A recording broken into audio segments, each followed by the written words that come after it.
Welcome everyone to our first season 2 conversation of Everyone's Welcome, a fresh conversation about disability.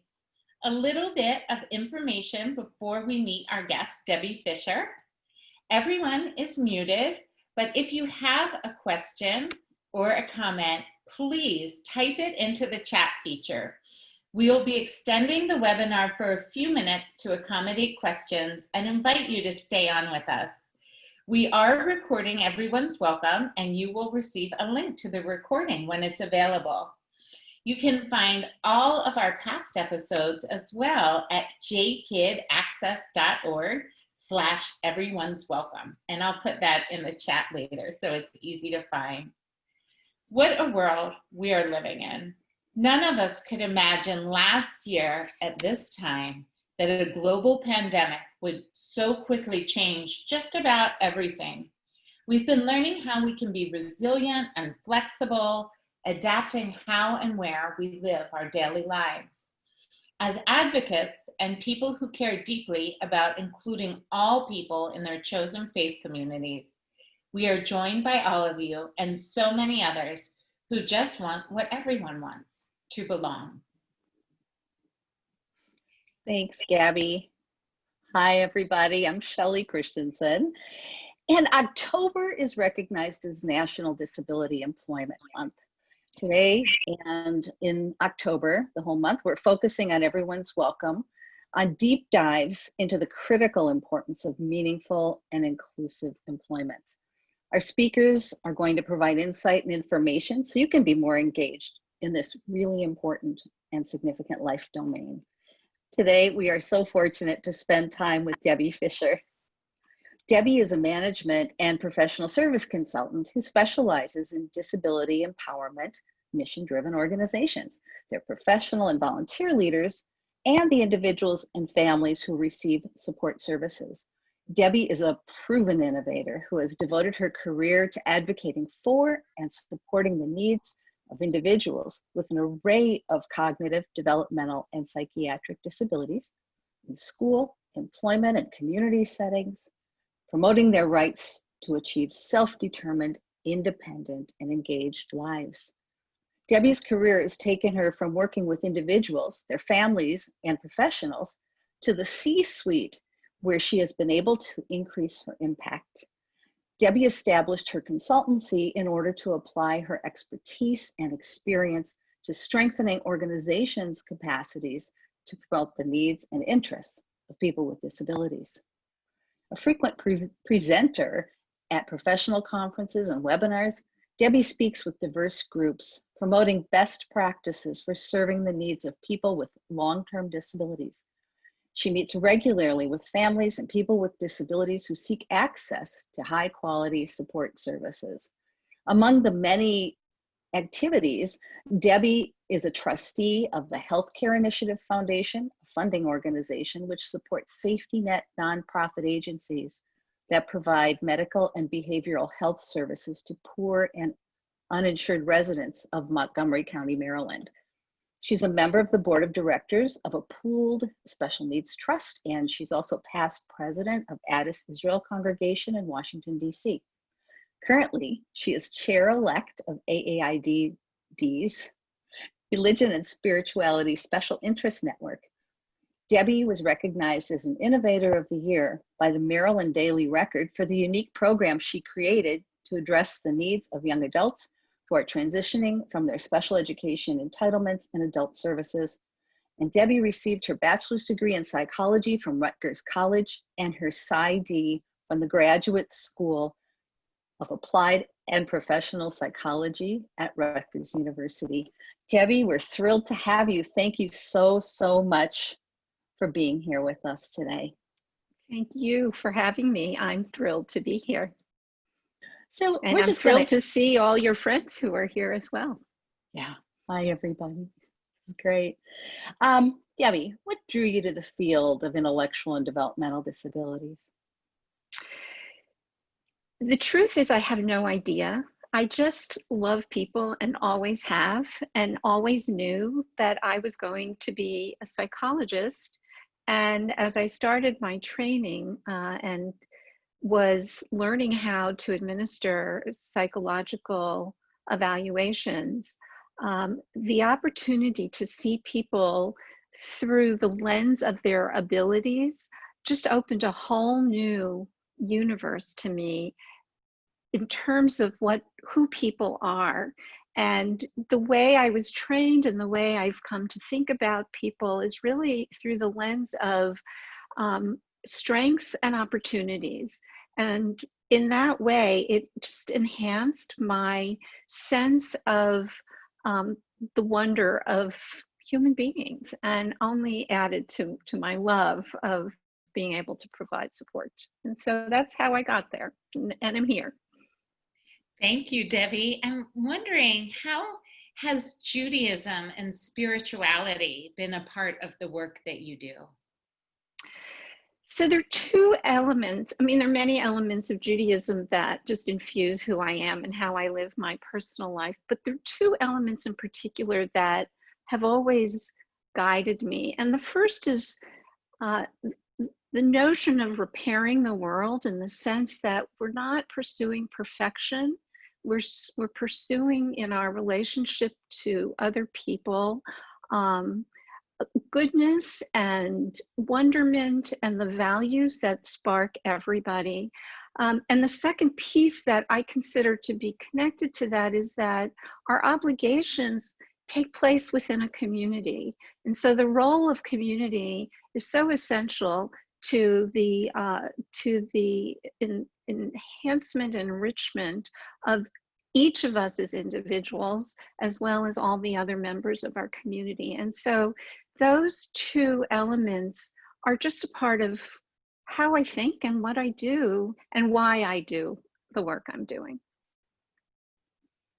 I think we're among kindred spirits here. So let's go into now the field itself. You're an expert. You've worked in the field of independent living for some time. Can you tell us a little bit about your background, and then what changes have you seen in the context of personal decision making?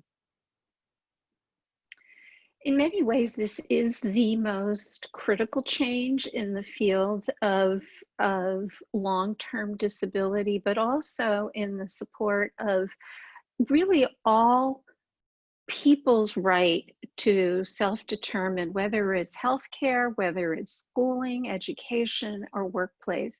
We have increasingly recognized that the level of communication ability, the level of understanding that a person has should not be a barrier to one's ability to make a contribution. And so going back to what I learned very early in my psychology training about the profile of strengths and opportunities that we see in people, what I think the field is starting to understand, and it was doing so actually as I started out my training, was the recognition that the burden was in many ways on us as professionals and providers to figure out what would be the best way of helping people communicate what their needs were. So whereas historically, if someone couldn't speak, they were deprived of the opportunity of sharing, we have come, our tools and our capacity to facilitate a person's ability to participate has become increasingly valued. And I think it is very much understood and recognized. It's probably one of the most important elements of the work that we do these days, is to understand that that is our role, that as a professional, we no longer approach a person and their disability as defining who they are, but rather as indicating to us what our challenge will be to help them communicate what their needs are. And that change, I think, has become codified in the regulations that now dictate how services are delivered. We talk about the rights of of the people we support. We talk about patient rights in healthcare settings. We talk about student rights in school settings. These are all, in my opinion, elements of the focus of a person self-determining their own way. And in fact, in most fields now, we hear about whatever the setting is, student-centered teaching or patient-centered healthcare, or what we're doing in the long-term disability field is person-centered planning. But that centered, connected to the person themselves is really what has changed so dramatically. And I think that creates huge opportunities. And what's so welcoming to me is we start to see that it not only applies to folks with intellectual and developmental disabilities, but we're seeing this in all areas, whether it's dementia care, it's in, I was on a webinar yesterday where they talked about folks with MS, so all areas of healthcare, schooling, academics, at the college level. The person sits in the center and they drive the conversation about themselves. Debbie, this is a follow-up in a way, really specifically focused on employment. We've seen the shift over the years from segregated work settings to supported employment to competitive employment. And can you talk about what does competitive employment mean, and is it a sort of gold standard to achieve? So competitive employment is what we all do. It's what we all aspire to. Some young people start early with babysitting jobs and newspaper delivery. When I was young, not so much anymore. Or the children in my neighborhood who have lemonade stands.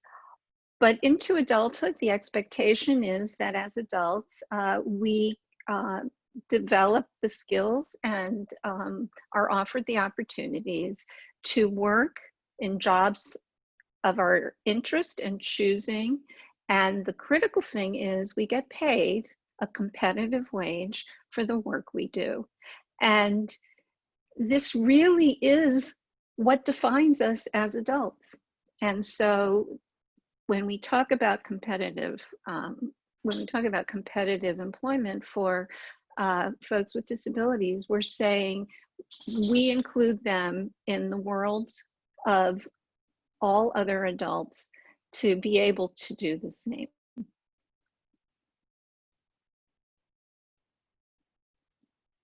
And that this is a progression from what I remember working in the HR field and going into segregated workshops and seeing people do this, oftentimes meaning, repetitive work, and thinking, people, how many people here really find meaning in the work that they're doing? And of course, they were paid sub-minimum wage at the time, which is still an issue. So let's talk about how employers and people with IDD and other disabilities can think outside the box and just reimagine a workplace where everybody is valued, where people feel that they belong in that culture, in that workspace. And go for it. So first of all, people with disabilities have been working in the competitive workplace for a very long time.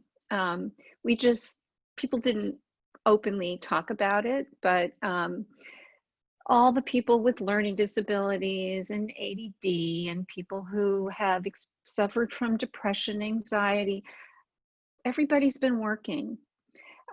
This is really just expanding and saying everybody has a skill to bear and to bring, and let's help those people provide services that are much needed. If we go back to this notion that everybody has a strength profile, then what we start to see is that there are certain skills that a person can bring to a job for which they are uniquely suited.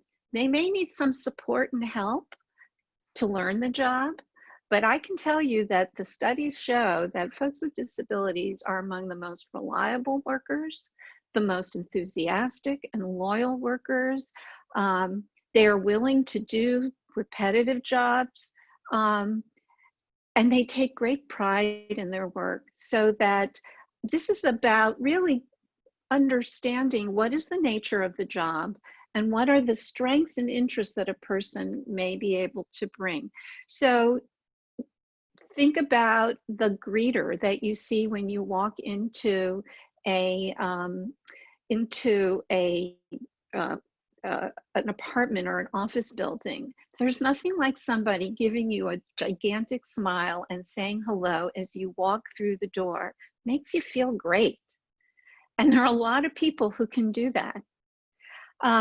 We've got all people on the autism spectrum who've got phenomenal ability to focus in on very specific tasks, and the repetitiveness of it is exactly what they like to do. And as a result, they can do some of those intensely focused types of jobs over and over again. In fact, with that population, they don't like it if they have to go on vacation, because that's a disruption in their schedule, and it can be quite upsetting. They love to go to work.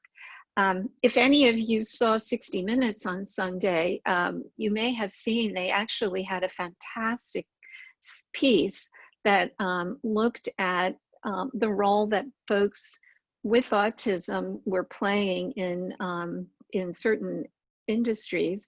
And it was just a perfect example, again, of when you look at people for their strengths, you can match them to jobs in which not only will they be successful, but in fact, the employer will be extremely satisfied because of the quality of work. And this holds true across the board. It's not about using the diagnosis to define the job. It's really about taking a look at each person, looking at their interests, looking at their skills, looking at their strengths, and helping them find the job that's going to fit. And the truth is, we just think about it more deliberately because they need assistance, but it's what we all do.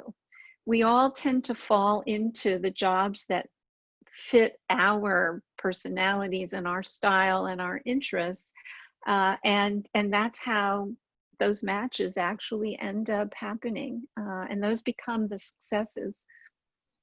So those are huge opportunities for employers today.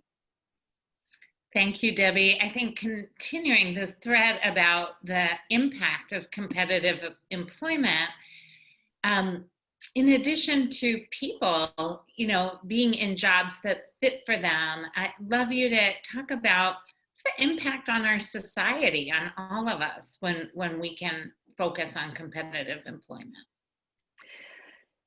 There's a very pragmatic aspect of the more people who are able to contribute in meaningful ways. There are financial opportunities. There are that work can address staffing challenges. The cost of segregated settings and having to supervise people who might otherwise be gainfully employed. I mean, there are huge costs to us as a society and to us as a community when people aren't gainfully involved with things that are meaningful. It expands the network of people that we spend time with. We get to meet more people, and we get to be engaged in a broader cross-section of worlds. So to me, it's part of the value of seeing people involved in activities and in employment and in interests that make a difference in their lives. We all benefit from interacting with those people. From the perspective of a person with a disability, we all know how valued we feel when we're doing a job that we like and we care about. So we like to be around people who feel the same way about their work. And so if you have a disability, your disability becomes secondary to the quality of your life. And part of the vicious cycle, I think, that folks with disabilities get into is that when they're deprived of these natural life cycle steps that we all move through, it affects their self-esteem, it affects the way others respond to them, and it starts to create that interactive negative experience, which has an impact also on all of us. So a society that treats all people equal is equally satisfying to everybody, and that's why we look for it.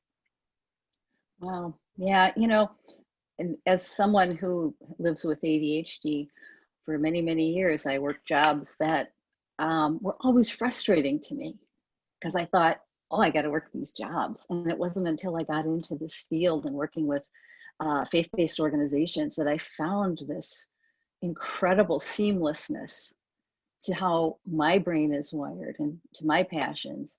And it's been the joy of my work life. I just think that, you know, that same, honoring that same thing in all people is really, it's really important. So I want to thank you for raising that. Our last question is about faith-based organizations and congregations. And Debbie, do you have some examples where they've created jobs that people with disabilities can be part of that work-life community? So I think that it hasn't been as intentional as I would like to see it. I think that many congregations of all faiths have been open and receptive when they've been asked to provide work opportunities to folks with disabilities. And they're certainly open to providing volunteer opportunities. There has been some effort done by the Collaborative on Faith and Disabilities down at Vanderbilt, where they have actually put together some toolkits that congregations could use for creating a resource to congregants to assist them with anything from jobs to housing to just transportation, social access, and things of that sort. And I would like to see our congregations be more intentional in the same ways that we focus on social action, the same way we focus on chesed. I think that there is an enormous opportunity within our congregations to assist with jobs. Most congregations have members who are employers, supervisors, managers, human resource directors, and I think that people can actually be a resource to assist with finding jobs. Especially, we're living at a time when there are a lot of job vacancies, and so why not create those kinds of opportunities? It's a different way of thinking about the kinds of work we do and the social action we can do with people, but I think it's very doable to take the one-off volunteer or work opportunity we give people and really turn it into making connections between people. Debbie, thank you so much. You've given us so much to think about. And I want to thank everyone for joining us today for this premiere of season 2 of Everyone's Welcome. We're going to stay open for another 10 minutes or so for questions following just a few quick announcements. So feel free to put those questions into the chat box now. Also, please feel free to email Shelley or me. You can see our emails there. If you have a guest and a topic suggestion, we'd love to hear from you. And we'll notify everyone who's registered when the recording is available so you can share this out with your communities. You'll also find our episode archive at jkidaccess.org. And we always like to remember Shelley and I are both authors, and our books are available everywhere you look for books online: Amazon, Barnes & Noble, Kindle, Kindle Unlimited, Target, all that great stuff. And we, again, are just thrilled to have you here and to begin season 2. We are so excited about you being here today. I want to thank you all for joining us today. So before we start the Q&A, here's a program note for next week, season 2, conversation 2. It's going to be next Thursday, October 23rd at 1 p.m. Eastern, noon Central, and we are so excited to welcome back Dr. Stephen Shore, who was with us over the summer. And Dr. Shore is autistic.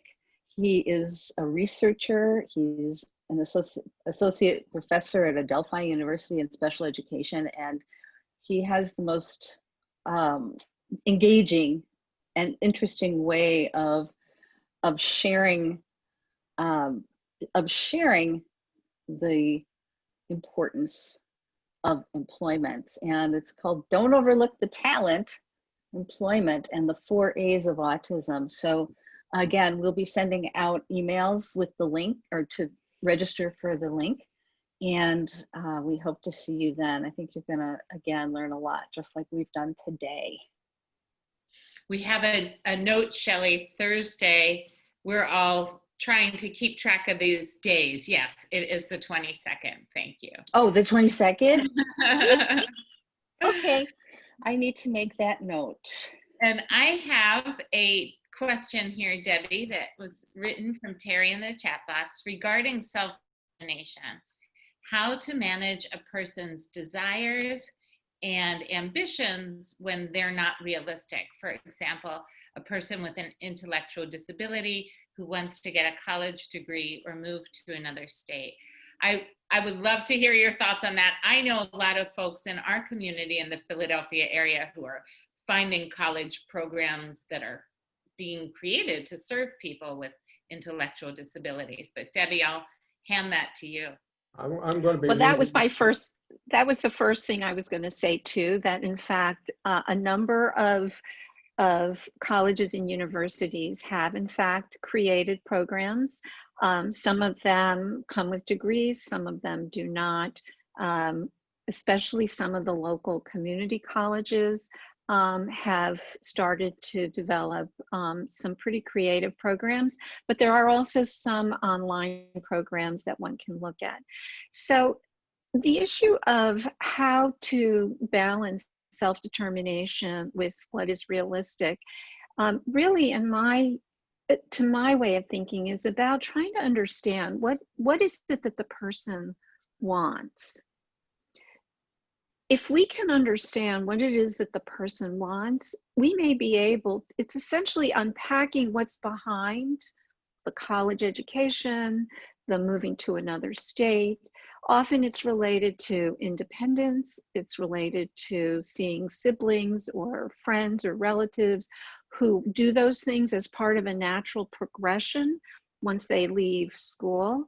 And so if one can get a sense of what is underlying those preferences, one might be able to find a way to offer, and one typically can find a way to offer a path towards achieving those underlying goals, which as I said, could be about independence, could be about finding a job, could be about additional education.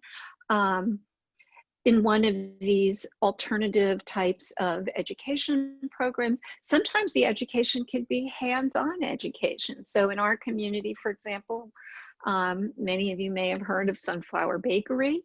It's an opportunity for people who are interested in the pastry arts to develop some skills and to perhaps use some interest that they've had in growing up in the kitchen to put it to some kind of use. That can also potentially satisfy the need or the desire to go to school. Moving to another state may very well be about independence. And so what would be a path to independence for somebody that might not get them out of state, but that might get them into another town or another community or into a house with a roommate or with staff. So somebody who already is expressing that kind of conversation and interest has an idea of what they're looking for. Our job is to see if we can understand that and figure out how they can get there. Again, going back to this profile of strengths, how do we help them get what it is they're looking for and making sure we understand what that means to them? Thanks so much, Debbie. I think we had one more question. Oh, this is great, from Rabbi Lehman. Oh, absolutely. Please feel free to unmute. I saw you there. Say hi, Debbie. I'm glad to see you. I have to leave. Oh, I was so glad to see you. I saw your name and she looks familiar. Anyway, I have to leave for another meeting. It's good to hear you. Well, thank you for joining us. Love to everybody. Love to you and Ruth. And I see Sarah also. Hi, Sarah. Shana Tova to both of you, to all of you. For those of you who don't know Sarah Rubino-Simon, she is, I call her the godmother of religious special education. And she has been a mentor to so many of us in our field. And I just want to give her all the respect and love for her magnificent body of work that she's done. To her magnificent person. She is just the most wonderful friend and advisor, and she was my board chair with whom I worked when I was at the Jewish Foundation for Group Homes, and I learned so much from her. So thank you. Sarah. I'm overwhelmed. Thank you. I'm embarrassed. You shouldn't be. Well, we are thrilled that this webinar brought together so many amazing people, and really to all of you, thank you for giving your time and your attention to this issue. And most of all, we want to thank you, Debbie, for sharing your story and your work with us today. Please be sure to let your friends and colleagues know about, we'll be sending out info about next week's webinar. Stay safe, everyone. Be well and take care of yourselves. And thank you for giving me this opportunity. I really enjoyed it and appreciated it. Stay well. Thank you, everyone. It's our pleasure. Nice Bye, seeing you. everybody. Thanks for spending part of your day with us. Bye-bye.